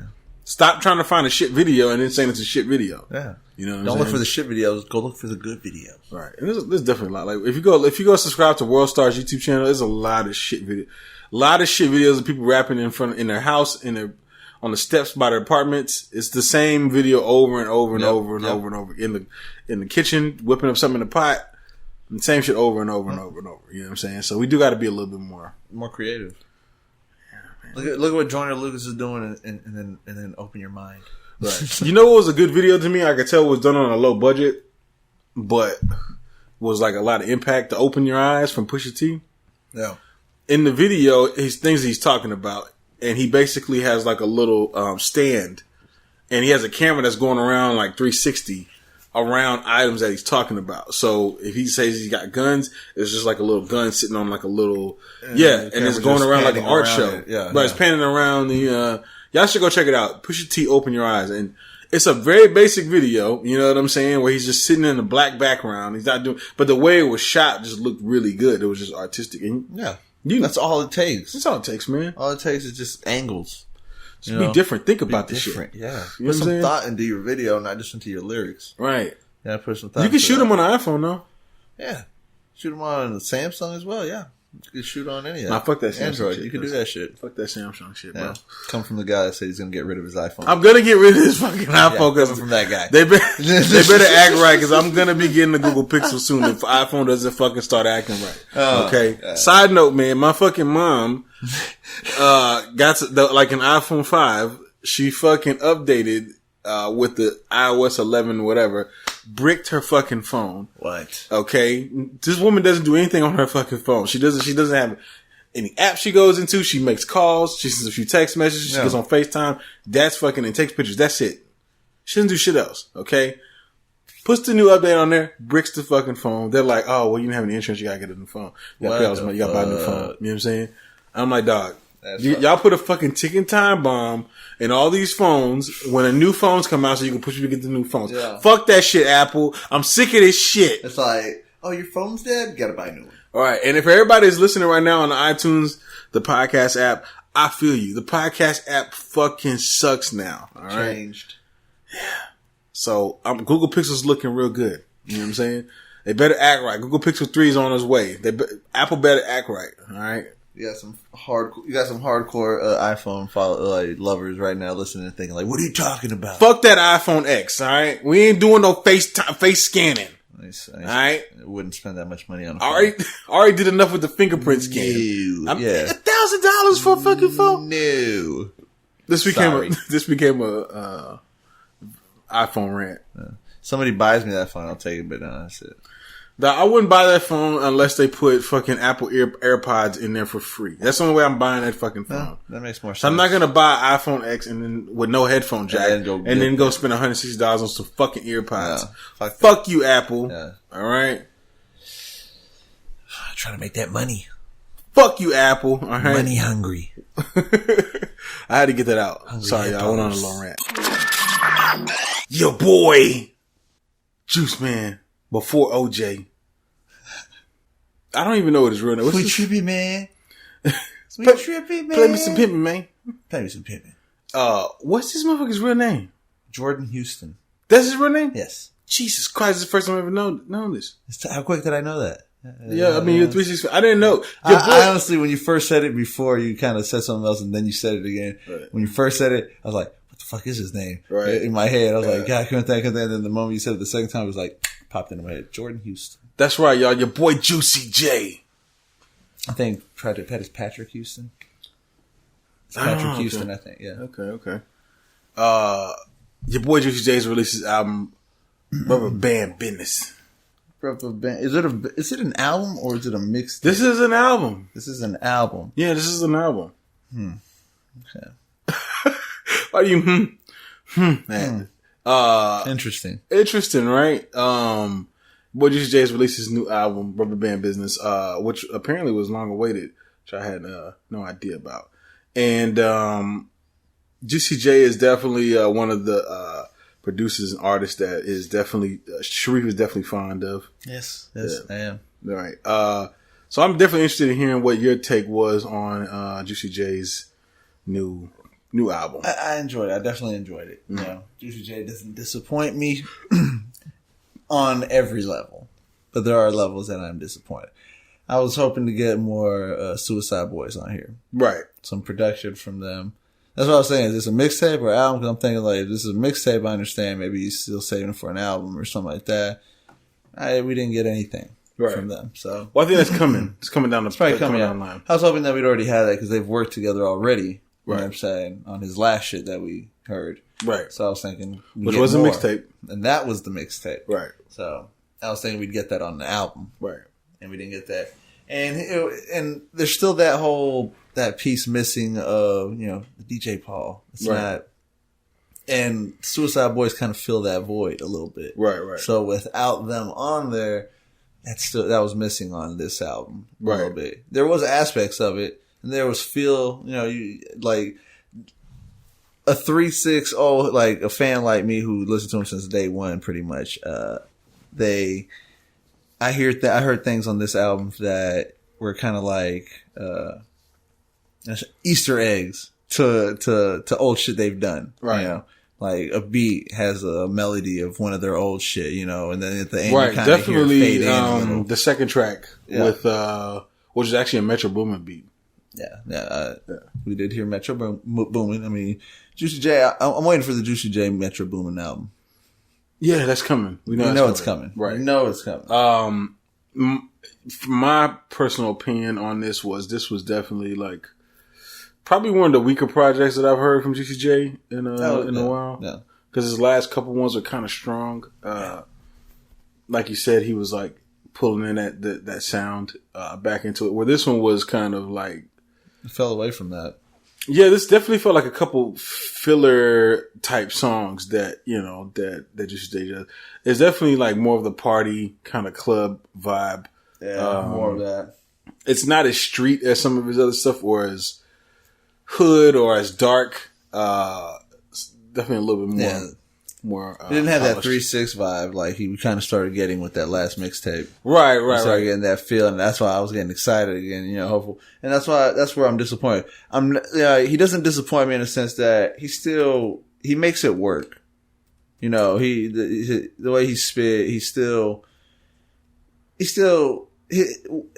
does his thing on with his lyrics, right? But a lot of these choruses were not up to par to me. Like the choruses were pretty basic. Pretty basic. We're kind of weak to me. Yeah, they were kind of weak, definitely. And I was thinking, really, like you needed to put a little bit more into those choruses. Like I expected more from him, and then just that whole aspect of the 3-6 missing, like that to get the hint of that it's coming, and then to pull back from it. I mean, he put hints of that, like I said, like an old 3-6 head. Someone will hear the old shit in there that he hints at. Right. But it's it's not full blown. It's definitely not full blown. Some of the features on here is Project Pat, ASAP Rocky, Wiz Khalifa, Denzel Curry's on here, Ty Dolla $ign, Offset, Travis Scott, Belly, Tory Lanez, where he kind of got a little Canadian on the end of his project there.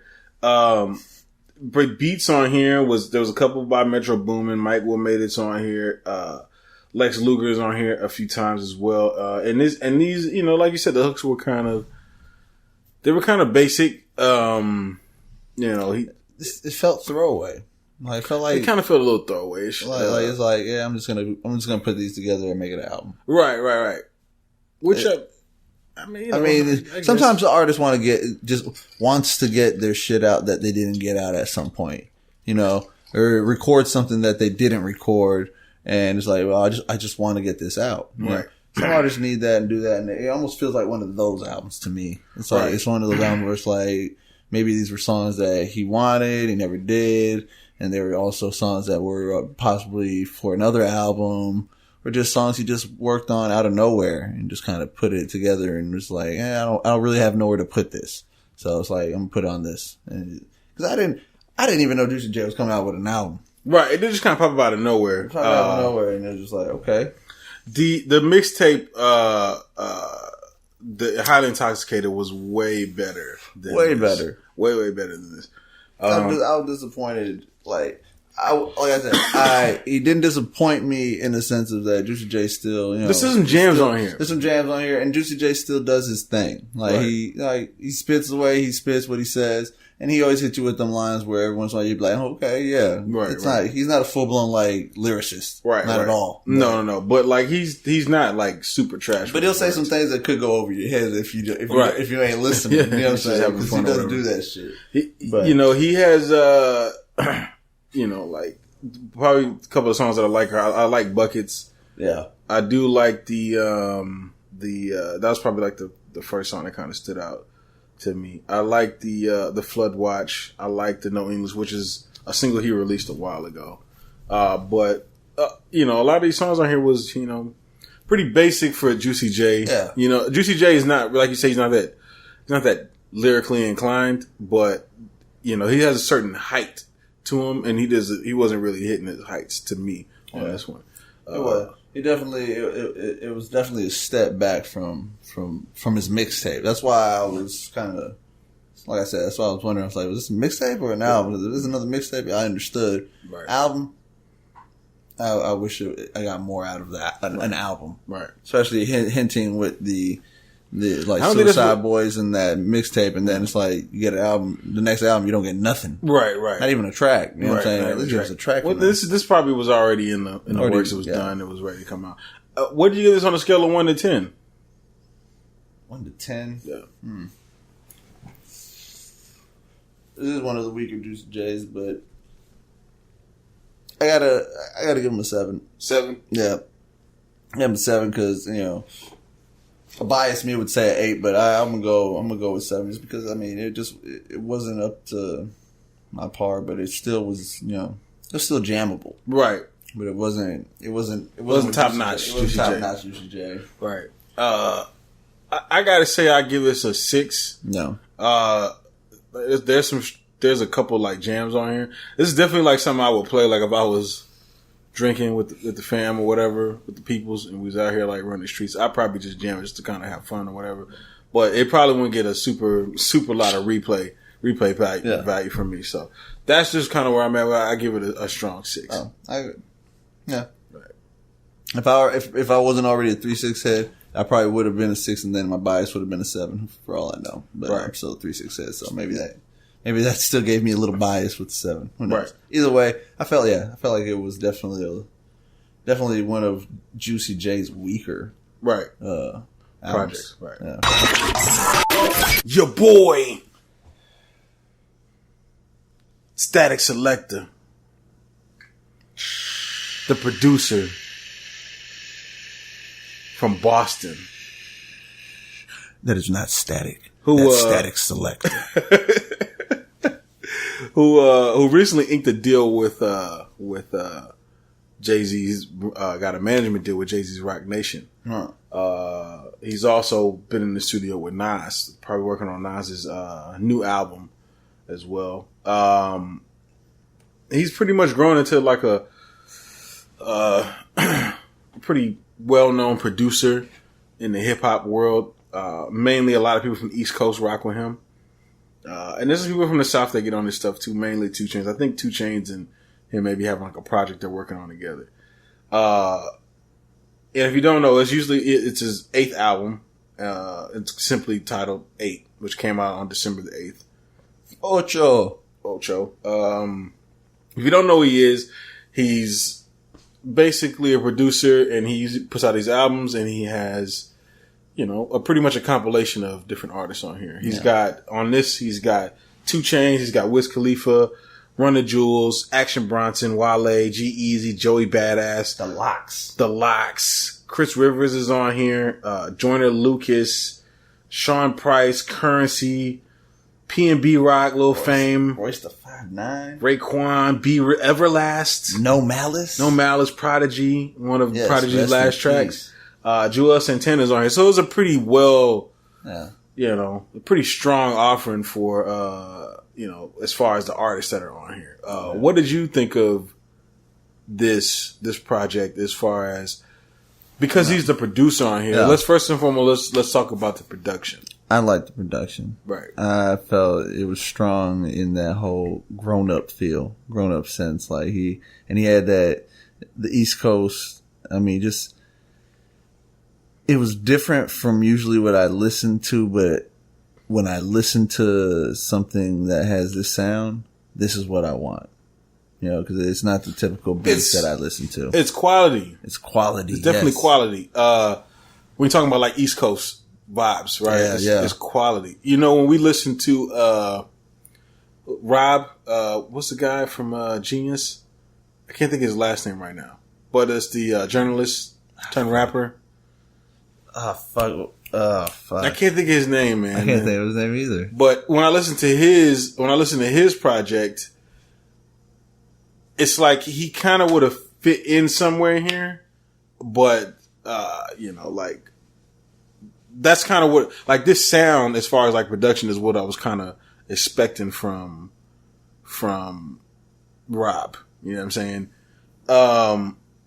There's definitely a lot of strong, like the sound that you get from here. This was originally supposed to come out in the summertime. This was kind of crazy. I don't think this would have rocked in the summertime. I really think this is like a winter album. You know what I'm saying?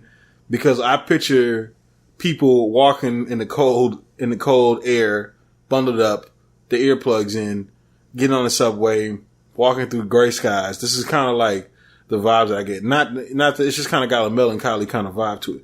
And it's got a lot of soul. There's a couple of tracks on here that's got soul. It's got a couple soul samples on here. But for the most part, man, it's definitely like a rap album. Rob Markham. Markman.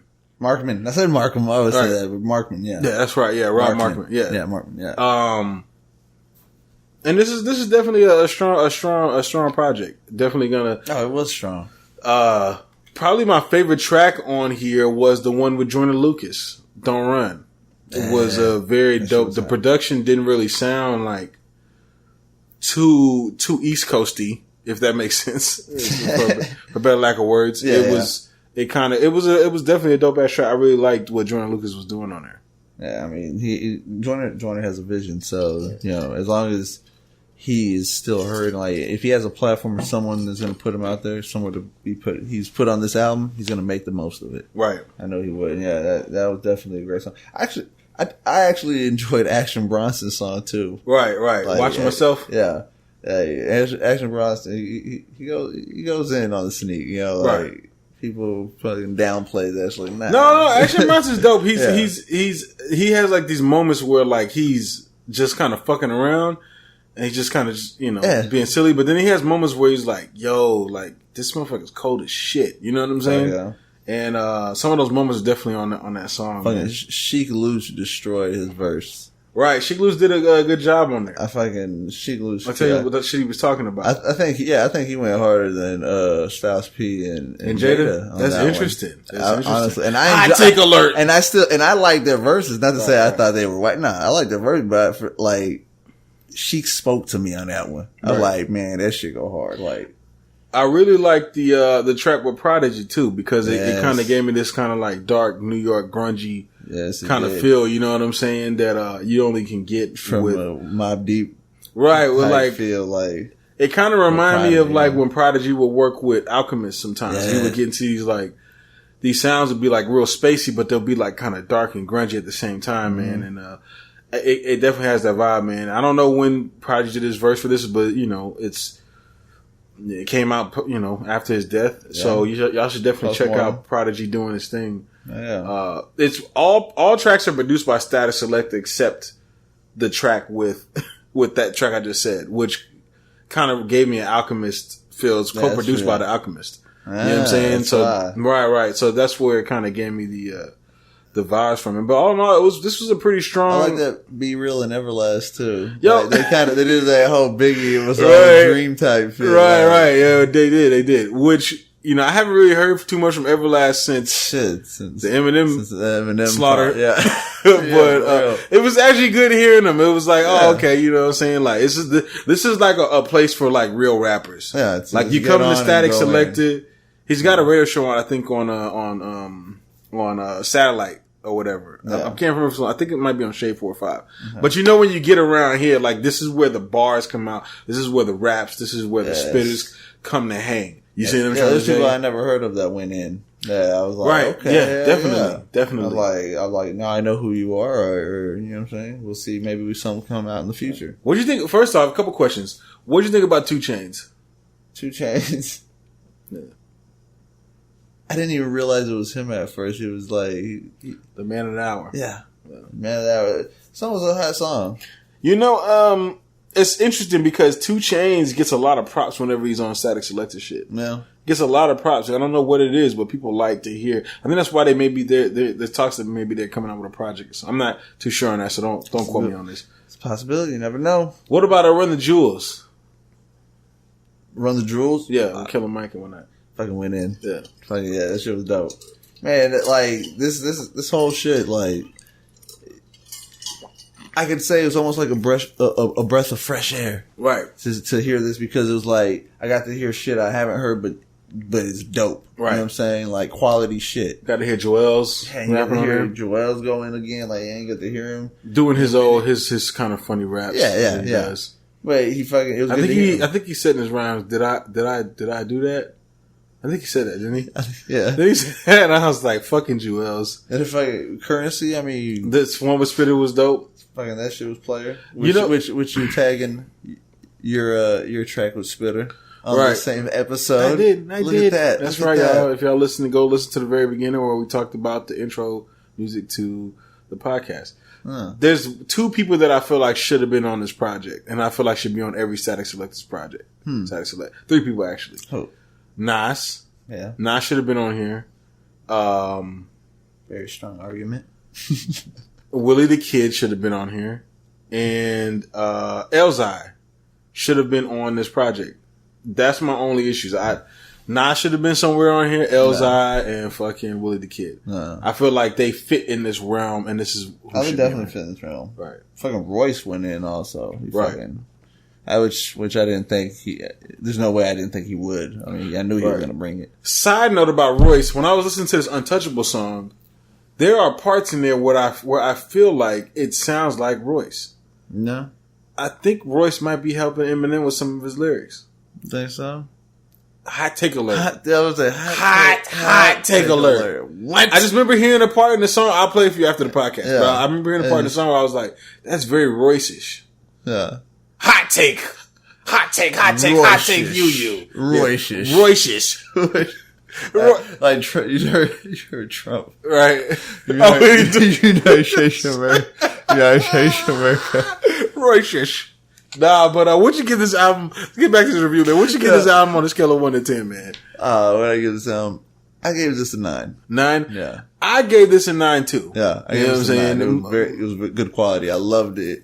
Like I said, breath of fresh air. Heard artists I've never heard that held their own with the artists I have heard. Right. And here's a good mixture of... And the beat? The beats was definitely dope. Yes. There's a good mixture of artists that are on here, because you never know what's going to come next. It's always like a different thing. To have 2 Chainz and, you know, people like G-Eazy and, you know, Everlast. I mean, where else you going to find an album like that has those three artists on the same like, album? Yeah, many of these. I mean, you could say the whole list, and it's like, where would you have found an album that had all these artists together? Right. But Statik Selektah did that shit. Right. And the standout track to me was Don't Run with Joyner Lucas. So shout out to Statik Selektah. I think keeping that sound alive and keeping it going. I guess you would call it boom bap, but you know what I'm saying? But I don't even know if it's that, man. I think it's a little bit more than that. You know what I'm saying? It's more that, like, what it is dope. Like, he's really crafted his own, like, sound almost, man. It's like it's his shit. You know what I'm saying? I always know when it is because I know he does a lot of stuff with Joey Badass, and you know, I already know what's going to come out of that, man. So shout out Joey Badass. He was killing that shit too. Yeah, he killed that shit for real. Time for the last review. Mr. Miyagi hands, your boy, Mr. Anderson. Sean Anderson, aka Big Sean. Big Sean. Linked up with the hottest producer of all time. At this moment? The greatest producer of all time. Hey. I'm just fucking with you. He can't stop making beats. The beats keep coming. Right. The mixtapes keep coming. Yeah. He doesn't make the beats make him. Metro fucking. If he doesn't know you, he doesn't trust you. You're gonna get shot if he doesn't trust you. Your boy Metro Boomin and Big Sean put out their dual project, and you know, I had high hopes for this.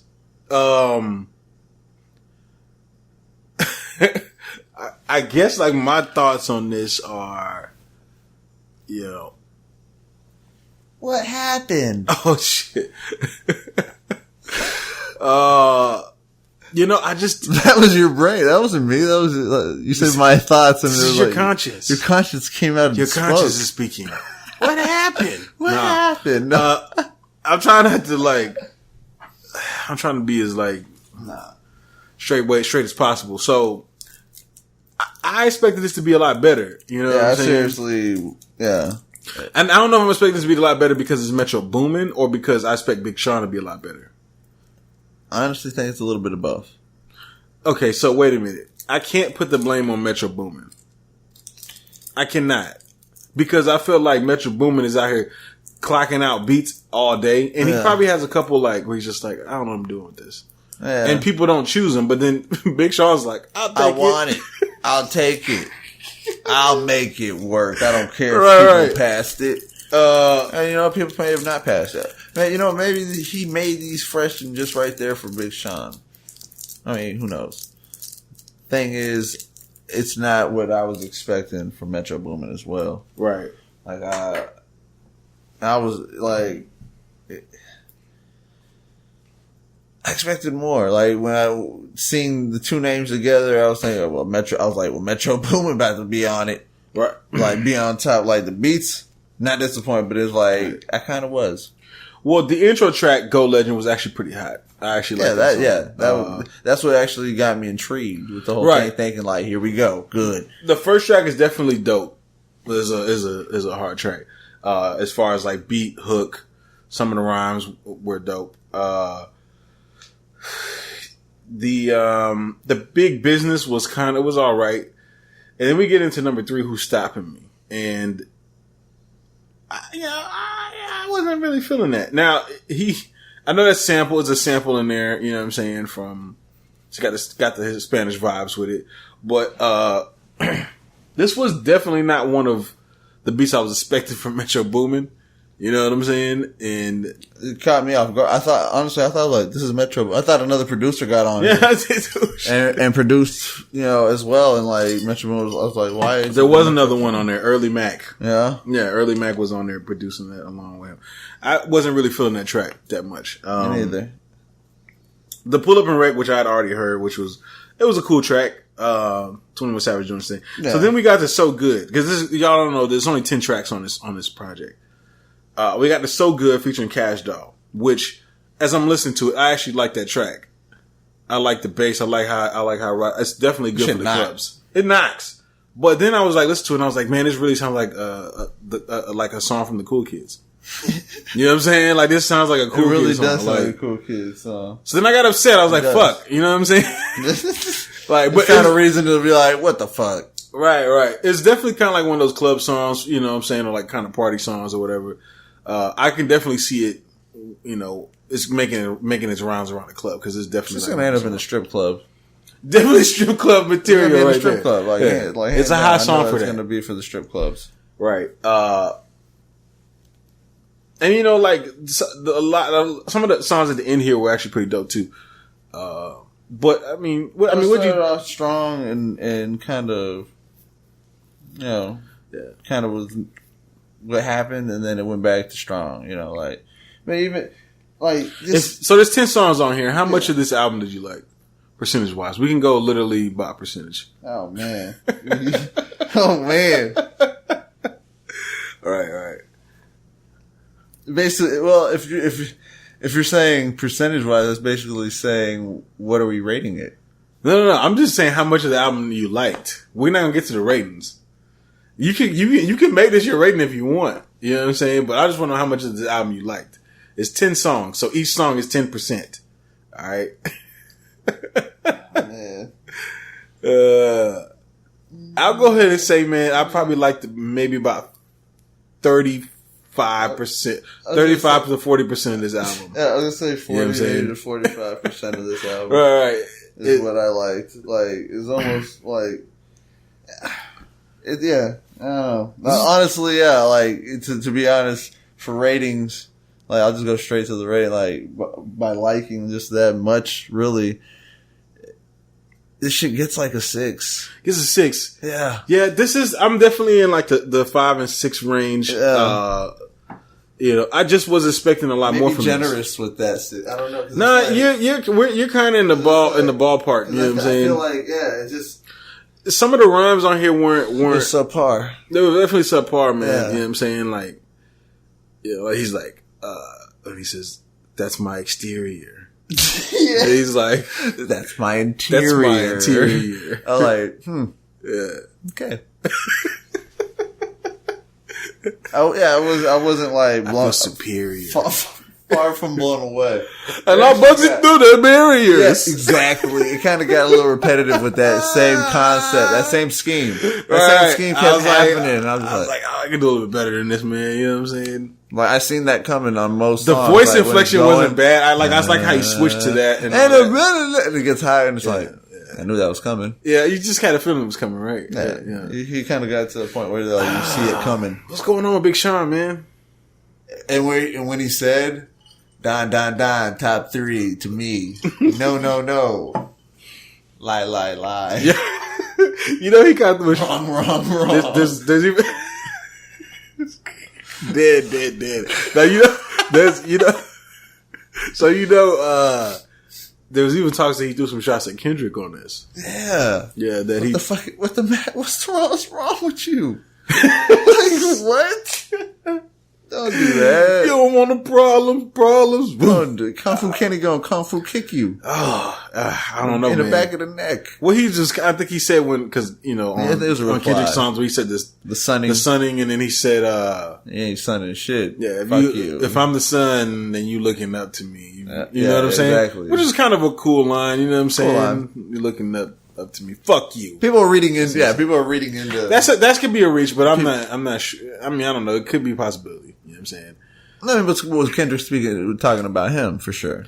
Right. Was it for sure Kendrick talking about him? Because people still don't know for sure. They think that Kendrick was talking about him, and then, Kendrick's next shit. And now Kendrick, they feel like Sean is replying to Kendrick. Right. You know, it's like, are we sure that this is actually happening? But Big Sean might have thought that he did say, like, took the subliminal. Right. He might have actually was talking shit about him. He was talking shit. So then he may have said that as a reply, but for all I know, Kendrick was just saying that shit. You know, and then you feel like, then the whole, if the shoe fits, you know what I'm saying? Then feel how you fucking feel. But, you know, I wasn't talking about you, but if the shoe fits. But, I don't know. It's like, some people do read too far into things, because why would Kendrick need to even start dissing when, you know, he's But then again, that's the same area where we're talking about Joyner. Like, why does he need a diss also? You know, some people just end up doing it. That could be some real like beef or whatever. You know what I'm saying? That's going on with if there is a beef between Kendrick and Big Sean. That could be actually which I was kind of downplaying before, but now I'm kind of like maybe it might actually be happening. Yeah, I know we talked about it. And we're like, what may happen? Like if they be like, nah. I mean, we said Kendrick would win that. I don't know, but I don't know what Big Sean is gonna do. You know what I'm saying? At this point, he's just got to get back to like being way sharper, because there's definitely been times where Big Sean has been like extremely sharp with his rhymes, extremely sharp with what he was saying. You know what I'm saying? I don't feel like he was doing any of that here. This could have been just him just kind of doing something to kind of pass the time. Yeah. You know what I'm saying? It's kind of like a little mix of, oh, I'm gonna do something Metro Boomin or whatever. You know what I'm saying? It felt like something that he just did to do. Yeah. Yeah, that's what it kind of felt like. Like, let's just kind of knock this one out the way. Let's gonna do it. Yeah. We're here. We're in this. It almost like he fucking happened to just be kicking it with Metro Boomin that day, and then they hit up the studio. Hey, you like, want to do a mixtape? Fucking, let's do it. Let's do it. Fuck it. Let's fuck it. Why or not? like he was like, oh shit, I've been looking at my hard drive and I got like 15 Metro Boomin tracks. I'm about to just take 10 of them and make an album real quick. It's kind of like that too. Yeah. You know what I'm saying? But this wasn't a great. This was I listen, I'm gonna be real with you. 21 Savage sounds better on Metro Boomin beats than Big Sean sounds on Metro Boomin. Way better. You know what I'm saying? And at the same time, the beats that 21 Savage had were way better as well. Like, in my opinion, like made by the same person. 21 Savage was way better Metro Boomin beats than Big Sean. Yeah, I don't know if maybe he just made the beats sound better. I don't know. It just feels like that was just his mixtape was way better. You know what his last like really front to back project was for me?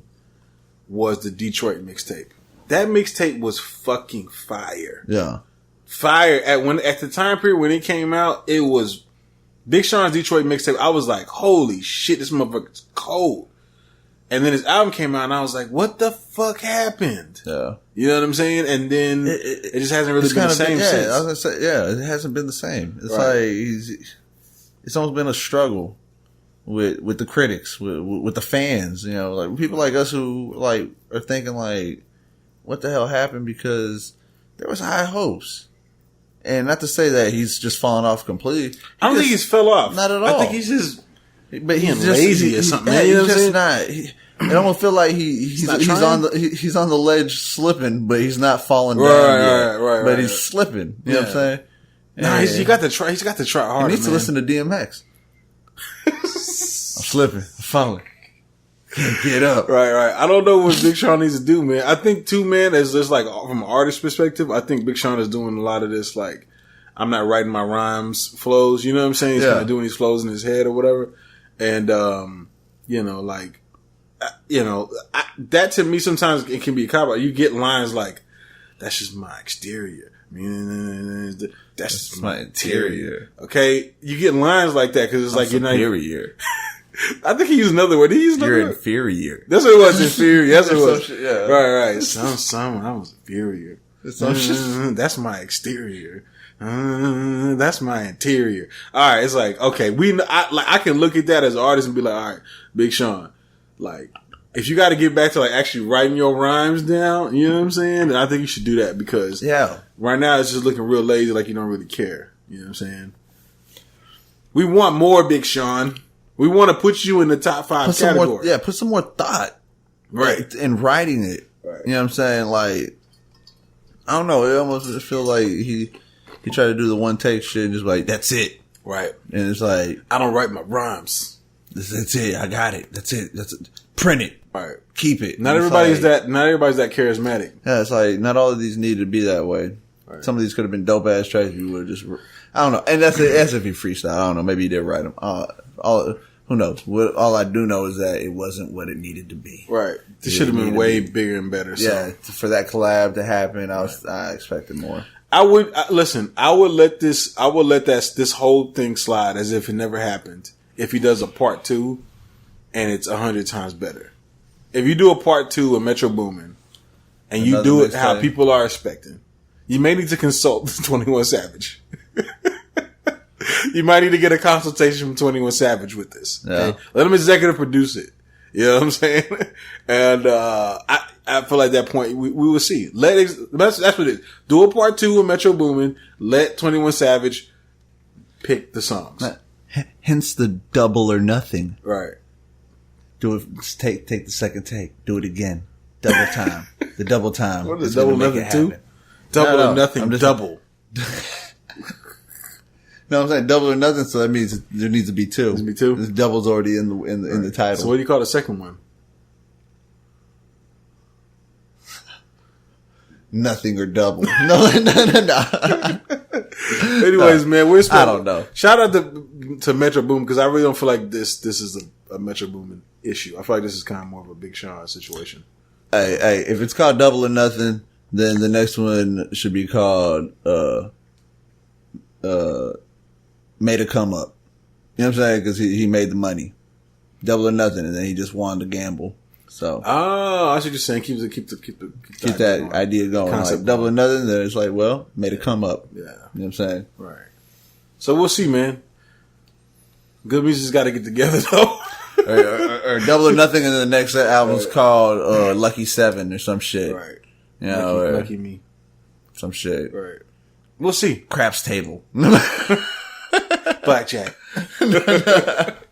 Casino. Nah, but shouts out to Big Sean and but that's our rating, man. You gave it a 6. I said 6.2. You said yeah, I gave it 6.2. So we are at the end of the podcast, y'all. We appreciate everybody that's been listening. Thank you to all the subscribers, the ones on YouTube, the ones that are subscribed to the podcast on iTunes, Google Play, SoundCloud. If you're following, if you go to trillmac.com/truthbetold to listen, make sure you hit us up on all the YouTube. If you go notifications and subscribe, definitely hit us up on the notifications, and make sure that if you got any comments on anything that we're talking about, go to YouTube, find the clips, give your thoughts and your opinions. If you say something interesting, we'll probably read it on the podcast. Yeah. You know what I'm saying? Yeah, make it interesting. You know, put some thought into it, and you know, let us know your view on one of these topics, so then we can share it and then reply to it and see if we can feed off of it. Right. Yeah. Of course. That's how we do.